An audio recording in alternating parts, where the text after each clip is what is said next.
Hi friends, నేను మీ సూర్య.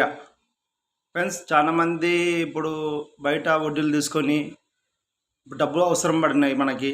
బయట వడ్డీలు తీసుకొని ఇబ్బంది పడుతుంటారు. రూ. 3 వడ్డీ, రూ. 4 వడ్డీకి తీసుకొని చాలామంది ఇబ్బంది పడుతుంటారు. అట్లా కాకుండా బ్యాంక్ లోన్లు ఇప్పిస్తాం. ఇప్పుడు ఇల్లు కట్టించుకోవాలా, లోన్ కావాలా అమ్మకి, దానికి లోన్ అరేంజ్ చేస్తాం. ఇప్పుడు స్థలం తీసుకుంటున్నాం, మన కాడ ఒక 10 లక్షలు ఉన్నాయి, ఒక 5 లక్షలు తక్కువ పడినాయి, దానికి లోన్ కావాలంటే లోన్ ఇప్పిస్తాం. ఇల్లు కట్టించుకోవాలా, రీమాడలింగ్ చేయించుకోవాలా, దానికి లోన్ కావాలంటే లోన్ అరేంజ్ చేపిస్తాం.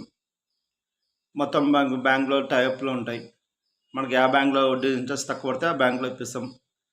కొందరు పర్సనల్ లోన్స్ కావాలా, మాకు 15,000 జీతం పడుతుంది, గవర్నమెంట్ ఎంప్లాయ్ కాదు, ప్రైవేట్ ఎంప్లాయ్, మాకు పే షిప్లు వస్తాయి, 15,000 పైన పడుతుంది జీతము, అట్లాంటి వాళ్ళకి పర్సనల్ లోన్ ఇప్పిస్తాం. ఇప్పుడు ఆల్రెడీ మాకు లోన్ ఉంది బ్యాంకులో, ఒక 10 లక్షలు తీసుకుంటాము, ఒక 6 లక్షలు అట్లా కట్టినాము, అది క్లోజ్ చేసి లోన్ కావాలా మాకు.